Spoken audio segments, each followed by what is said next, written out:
All right, this is 49ers Talk, brought to you by Big O Tires. Shop top brand tires with the low price guarantee. Set an appointment at bigotires.com and drive away knowing you got the best deal on the road at Big O, the team you trust.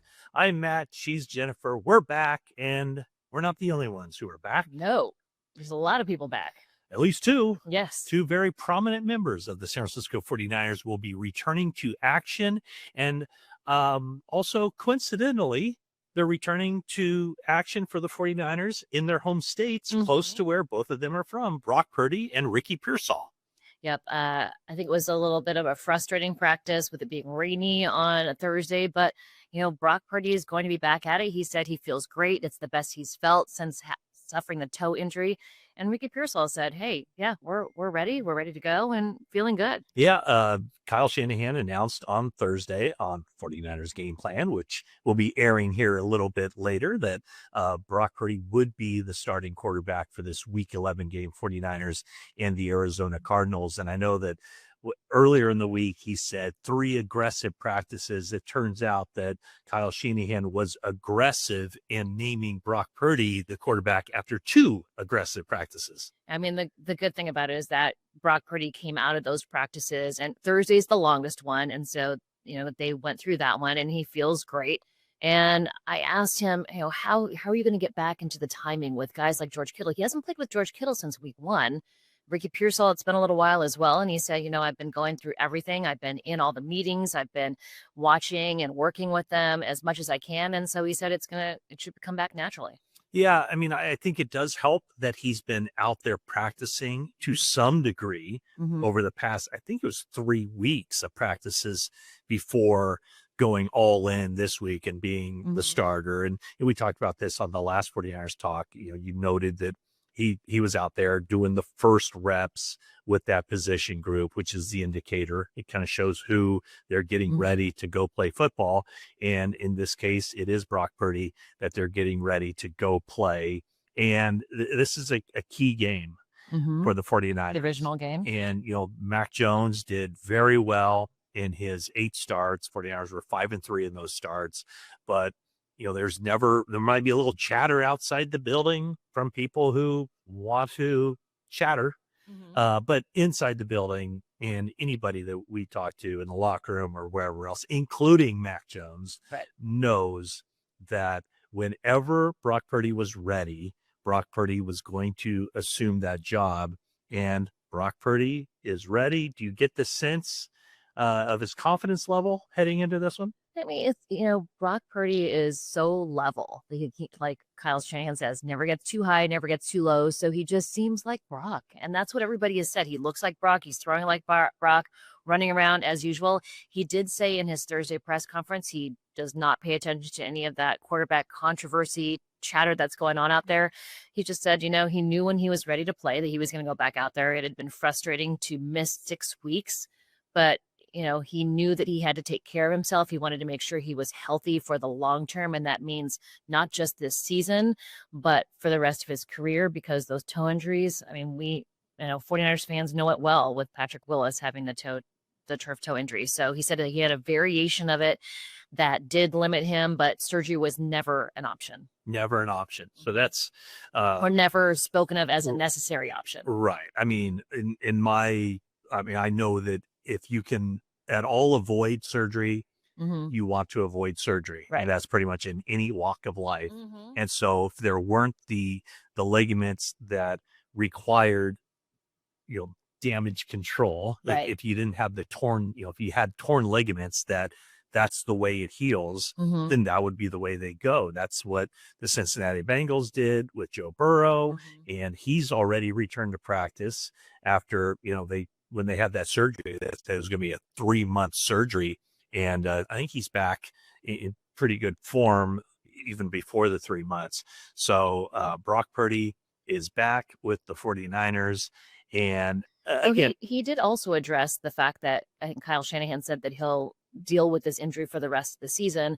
But he said, hey, a lot of guys play nicked up throughout the season. He's like, yes, I can, obviously he still can feel it to a certain extent. He's just said it's certain movements.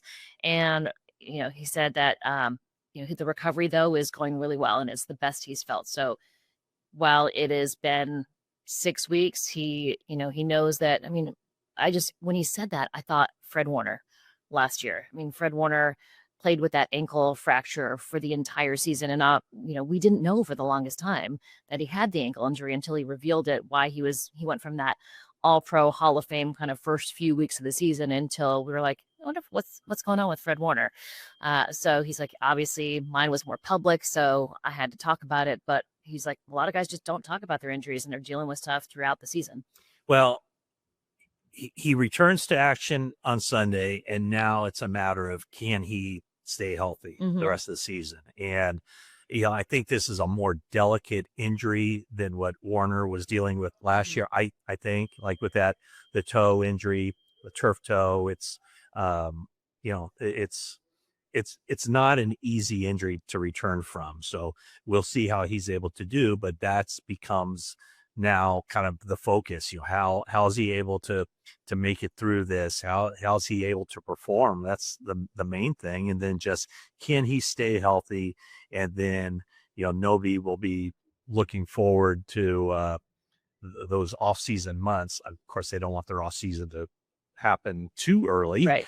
But then it's a matter of just coming back and making sure that whatever thing is going on now doesn't linger much longer and carry over into future football. Right. He also said that going back and playing for in that game against Jacksonville was not a mistake. He felt really good coming after the 2 weeks of rest. So when he went back in there, he just got caught in an awkward position, and that's what exacerbated the injury, which led to him being out for 6 weeks. So no regret in going back into the game, going back into the field in that Jacksonville game. So, Kyle Shanahan likes to throw around compliments.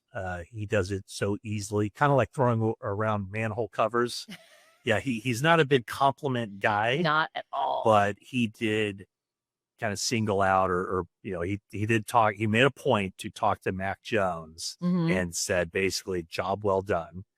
Because now Mac Jones becomes, almost kind of the forgotten man, the backup quarterback who was called upon and delivered in a big way. I think most teams feel like if they ever had to go to the backup quarterback, just win as many games as you lose. And that's almost regardless of how good the team is. If you can just kind of be a 500 team, all the backup quarterbacks in there, that's a good thing. And with Mac Jones on the field, it was a 5-3 record for the 49ers. So, they had definitely some high moments with him. But now, as you mentioned, now the offensive line is at full strength.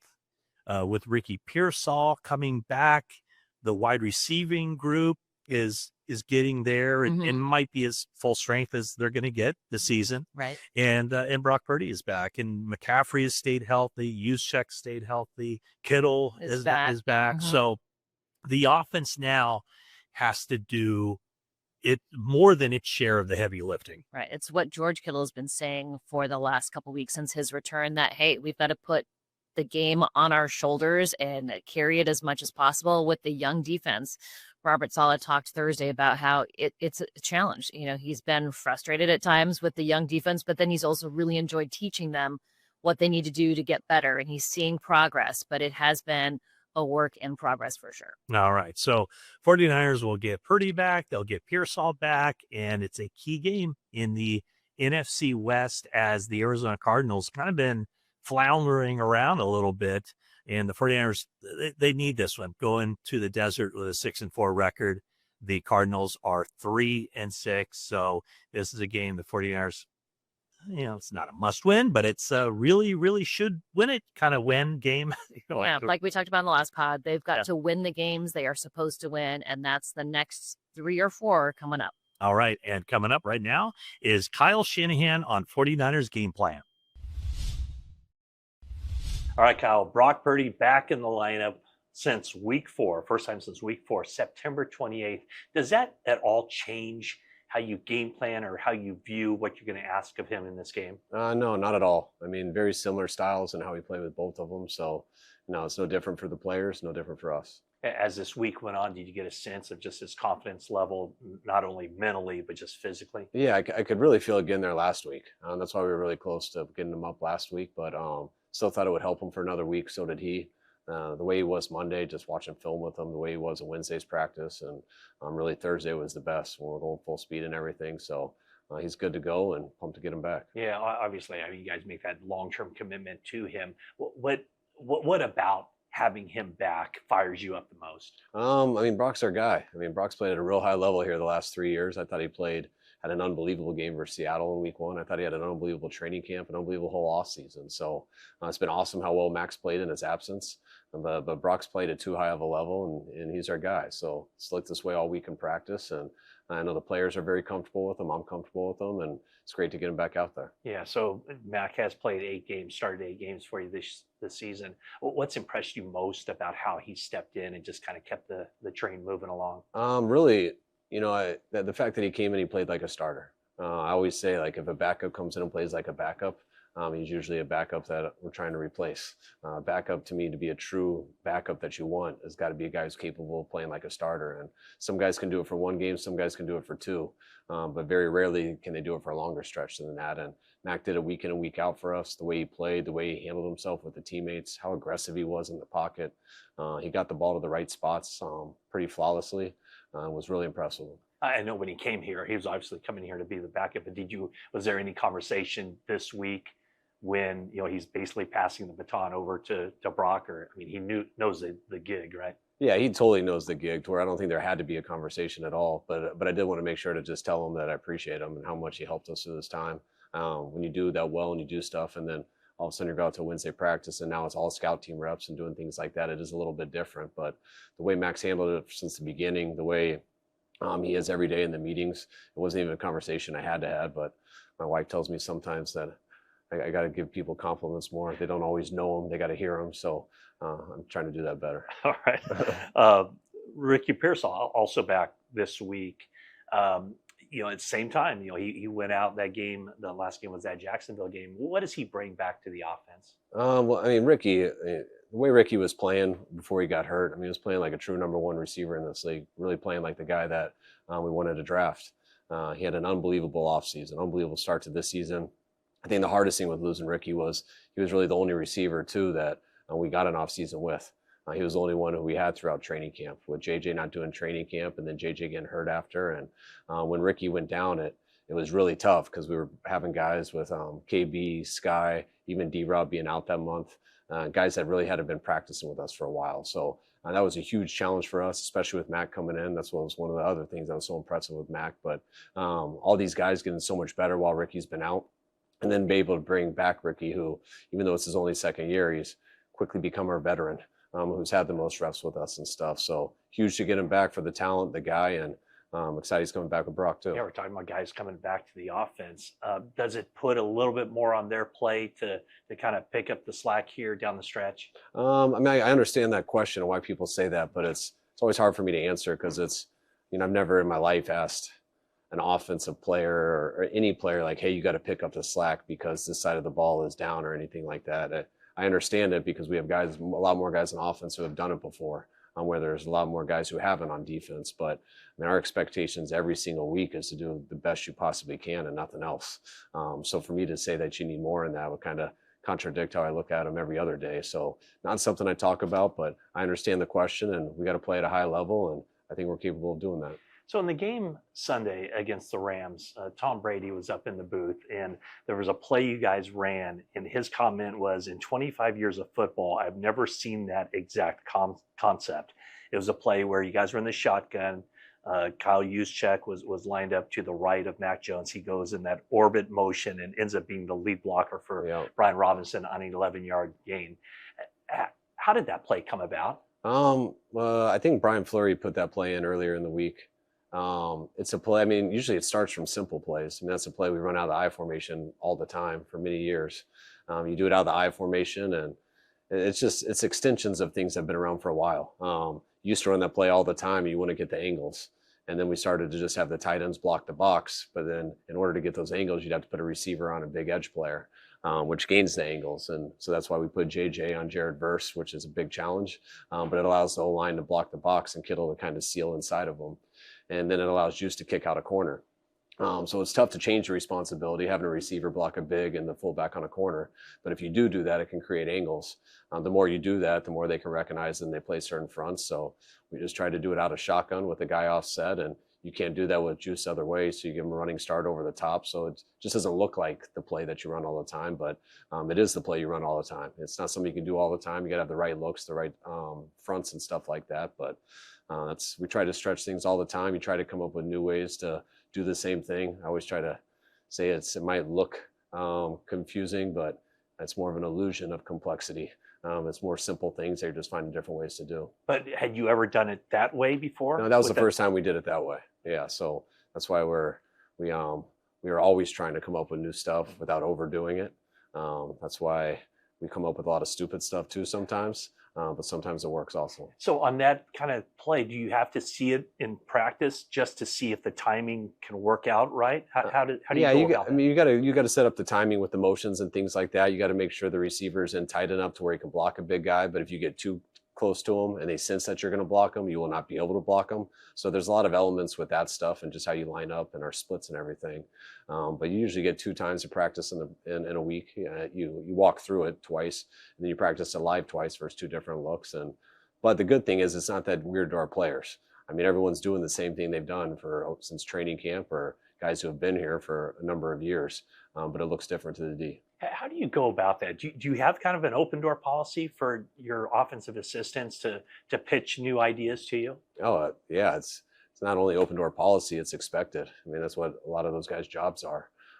People give me a lot of credit because I call the plays and stuff, but that's the easy part. I mean, it's putting together a game plan, which we all do that. I'm a big part of it, but I mean, from the pass game standpoint, it usually starts with Clay. Kubiak. The run game starts with Chris Forrester and Brian Fleury, and then every position coach who's responsible for their players and executing it.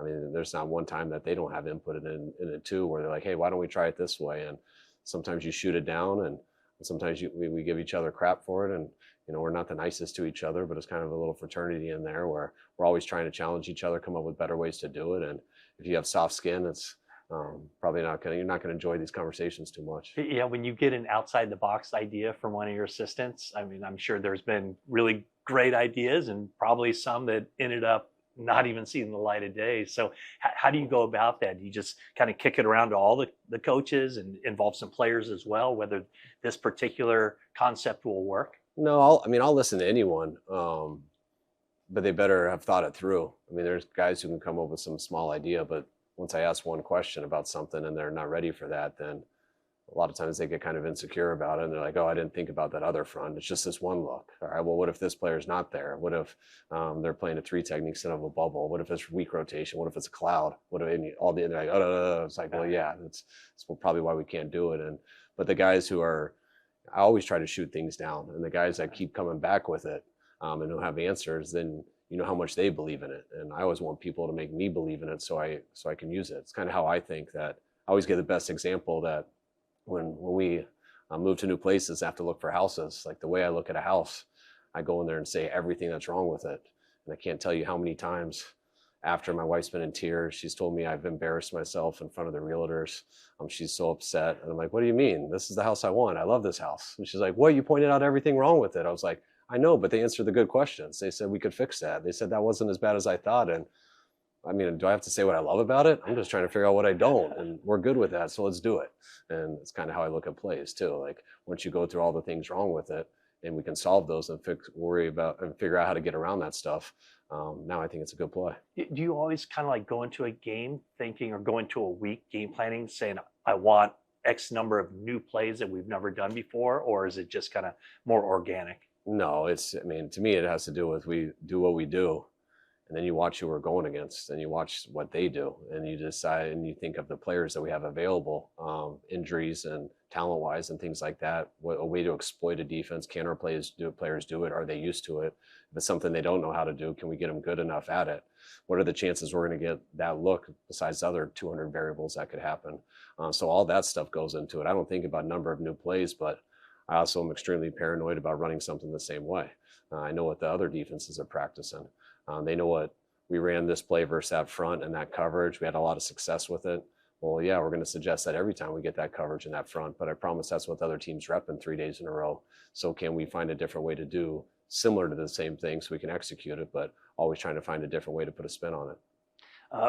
Two really good players have kind of had this great matchup through the years. 2017, they entered the NFL together, George Kittle and Budda Baker. With all those battles they've had through the years, what kind of stands out to you about that competition of Kittle and Baker? I mean, there's been so much. Like, you're right. It's been since their rookie year. They're two players that, I mean, they were both, neither of them were first round picks. I think Budda was second. I know Kittle was fifth.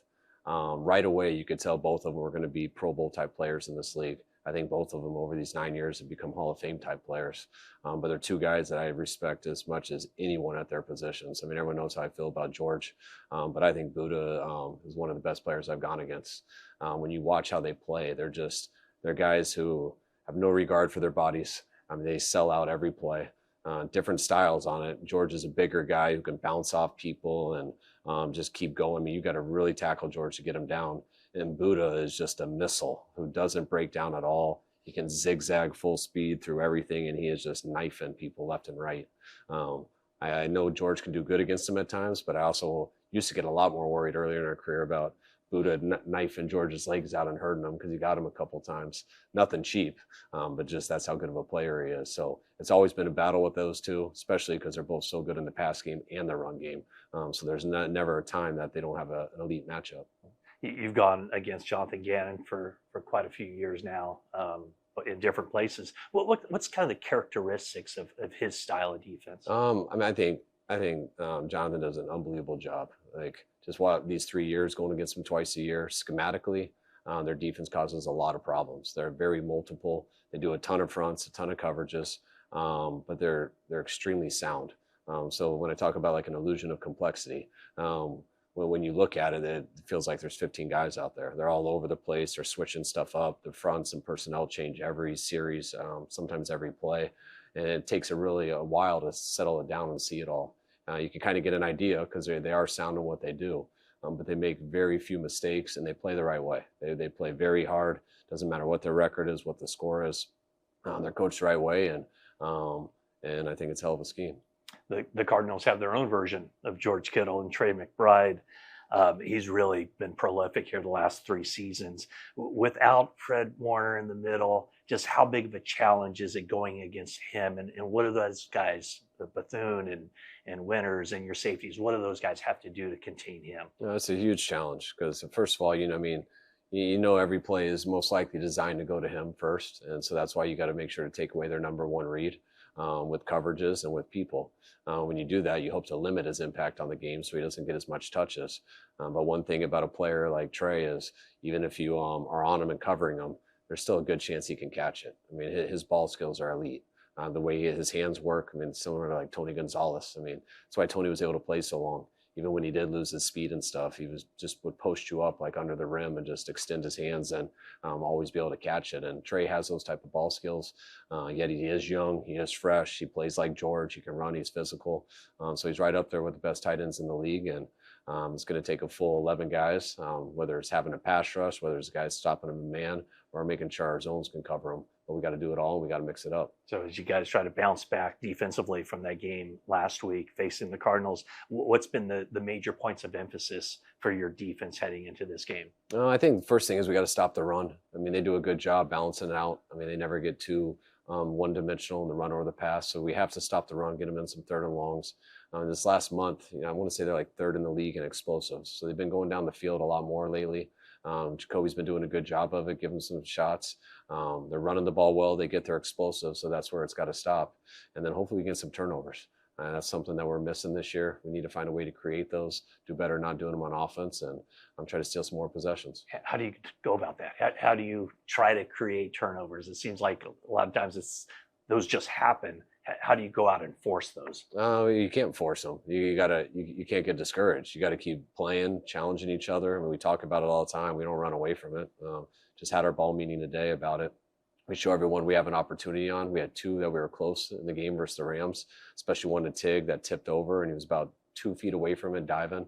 But definitely had enough. We got to get our hands up, create some tips, and hopefully make a quarterback make a bad decision. All right, Kyle. Thanks so much, and good luck on Sunday. Thanks, Matt. All right, we're back on 49ers Talk, brought to you by Toyota, class-leading MPG and more hybrid models than any other brand. Toyota, let's go places. And where we're going right now is to check in with Greg Papa to get you set for this game, Week 11, 49ers and the Cardinals.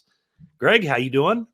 I'm doing well. You like my hat? Brock will do, because Brock can do. It is time to get back. The Bartbridge people, they got a great collection. Sent me this a few years ago when Brock was a rookie. And well, just the history of this franchise and backup quarterbacks is so amazing. I could delineate it all from, Frankie Albert and John Brody and Y.A. Tittle, and on it went. Obviously, Joe and Steve and Alex and Colin and Jimmy and Trey and Brock and Mac Jones and Sam Darnold.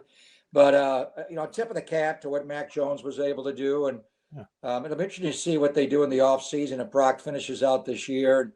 Mac doesn't get back on the field. I think he's proven he's a starting quarterback in this league. And there's a lot of coaches out there that obviously have a Kyle Shanahan connection that I think this guy could easily be a QB1 somewhere, and maybe even, push guys that make a lot of money in this league. But it's time to go back to Brock. There's no doubt. This football team needs their quarterback. There's a point where you just need a little something. And I think, Brock getting healthy off this stubborn to heel toe and the re-aggravation going back to Jacksonville. And now we'll see how it impacts the way the team plays. When Brock was rolling and this team offensively was whole, they're not there yet, waiting for Brandon. But it was 30 for Purdy or 35 for Purdy. And, right now they're 22 a game, even though Mac is in the offense. They're the number 1 passing offense in the NFL, even more than the Rams. It's amazing. They haven't had the balance, obviously, with the running game, and they're not getting explosives. And Mac does look to drive the ball down the field, there's no doubt. But I think Brock really looks to drive it down. I think Brock's escapability in the pocket, maybe to make broken plays and throws, and also more, just movement. Mac's more of his traditional shoulder square, midline. And Mac's, when he's played his best, man, it's been more. And he's played well throughout the entirety of the game usually. And but end of halves in New Orleans, end of games, late game situation where you put 5 out and he calls it at the line and just boom, boom, boom, boom, boom. With Brock, I think you'll see a little more of the traditional Shanahan offense. The outside zone complementing the keep game. You keep the ball and come across the formation and that movement skill. So we'll look for that from Brock and the right big toe. But the bottom line is they need to score a little more, 22 a game. If the defense was like it was when everybody was healthy and it was locked down, giving 17 a game, you could win that game. But they're giving up 22 a game. They're scoring 22 a game. So they played a lot of close games with the exception of the Rams game. So the bottom line, Brock can do, Brock will do. And now let's see what this does for the offense. But I think the football team needs their quarterback back. You mentioned the 49ers playing some close games. How about the Cardinals? The Cardinals come into this game 3-6, and their losses, we'll throw out last week's loss because they got blown out by Seattle, but their other 5 losses, 1 point against the 49ers, 3 points against Seattle, 1 point against Tennessee, 4 points against Indianapolis, and 4 points against Green Bay. So other than last week, they have not been getting blown out at all. And they do pose a stiff challenge to the 49ers. We saw that in week 3. And would you expect something similar? Well, they were 2-0 when they came to Levi's on September the 21st, lost that game by a point, Matt, at the start of the streak where they lost 5 in a row by 4 points or less. And remember, Kyle referenced it this week. I'd forgotten. Remember his first year in the NFL, he lost 5 in a row by 3 points or less. So you're close, but you just can't get over the hump. And I watched a lot of those games. There was one game against the Colts where I think Trey McBride was held on a little corner route at the end of the game. They didn't get the call. They wound up. That would have been a quality win to beat the Indianapolis Colts. And then at the end, they controlled the Green Bay game most of the game. and it went down to a Hail Mary at the very end, and they wound up losing that. And even the Seattle game, they were when the Niners were down 21-0 to the Rams. Seattle was ahead 35-0 on Arizona. And there were a couple of, A-gap blitzes and scoop and scores by DeMarcus Lawrence. It got out of hand. But then you look at it, it was 41-22. Later in the game, it wound up 44-22. Arizona's a good team. And they lost James Conner. The game where they came to Levi's on the 21st night of September, Conner had that terrible injury. It was right after Nick's injury, and his was gruesome. They haven't been able to generate a running game. They had Trey Benson behind him, and he got hurt. So they're right in games. Obviously, the quarterback change, Brissett, is completely different than Kyler. You're not going to have to worry about zone read. But Jacoby is big. You got to get him on the ground. He's thick. So when you hit him, you got to make sure you put him down. He's got a little bit of Ben Roethlisberger in him and a big body with a big arm. They're not going to have Marvin Harrison in this game. They're not going to have Zay Jones in the game because of a terrible injury. And the one thing the Niners were plagued by against the Rams is 13 personnel, 1 running back, 3 tight ends. Arizona does that a lot. And they do it with actually an extra tackle, Kelvin Beachum, an XO, big extra lineman. They go 6 line like Miami does with Daniel Brunskill. But the guy you got to worry about is Trey McBride. I think the real matchup in this game, and they won't defend each other. Budda Baker will take a lot of George in this game, but arguably, and the young tight end in Indianapolis is good. There are some good tight ends in the NFL right now, but I think we got the 2 best in this game, and they both wear 85, Mr. Kittle and Mr. McBride. You talk about Jacoby Brissett. I was just surprised. I mean, he just doesn't turn the ball over. He does not throw interceptions. And the 49ers, they don't get interceptions. In fact, the 49ers right now, going into this week, rank 31st in the league as far as the takeaway giveaway margin. They're -8. They've only had 7 takeaways, and they've given it up 15 times. So that is something that's going to have to change in the second half of the season. And Arizona's a +3. So, they're a team that's 3-6, and the Niners are 6-4. And usually the plus minus does indicate your 1-loss record. And we know, you see the numbers against the Niners defense against opponent quarterbacks, 19 touchdown passes to 1. Look at the quarterback rating. And we know the 1 was a mistake. Diamador Lenore should have ducked out of bounds. It would have been a completely different end of the first half in Houston. So the 1 they have, they got 1, but it could have been better. It could have been not a pick 6, but he should have got out of bounds and kicked a long field goal. So, hey, Greg, ever since that game week 3 where the 49ers went 3-0 with the victory, the Eddie Pinheiro walk-off field goal for the victory against the Cardinals, 49ers have been just down and up, down and up. Are we going to know what this team is all about until they put 2 games in a row together, whether that's good or bad? Well, I mean, I like George's line. It's better to, win, lose than last year when it was just lose every game except Chicago. But they got the quarterback back. They're going to have Ricky back to some degree in this game. He'll get more and more. So you've got Juwan playing X, and you got Ricky playing Z and F, and you got Kendrick, and you got your Y, and you got a couple of running backs, and you're getting healthier at left guard. So the offense needs to make some strides here while the defense figures it out with young eyes. You got to get up to 24, 28 a game. But this game is huge. Let's make no mistakes about it. This game is huge. The game after this game, the Monday night game against Carolina, Carolina right now is very much in a playoff battle with the 49ers. They're all big. But the 2 games that I look at, Chicago, and that's a Sunday night game, and the Carolina game is a Monday night game the week of Thanksgiving. Those are 2 teams that are right there.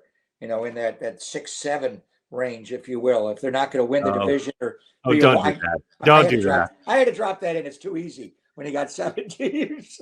Why do they love LaMelo Ball? I can't figure it out. Anyway, so I mean, but to me, it's not just game by game. It's play to play. It's quarter to quarter. That's where the league is now. You mentioned Arizona, all these 4 points or less losses. It's going to come down to a play. The Rams game is an outlier, throw it out. Otherwise, they've been in games, even the Houston game. They got back into that game. If Mac doesn't throw the pick at the end on the stutter and go to Juwan, you got a chance to tie that game, man. So it's going to come down to moments here and there. The one thing is Brock, and Mac played great. Mac was a great player, but Brock Purdy revitalized this franchise, got off to a 10-0 start.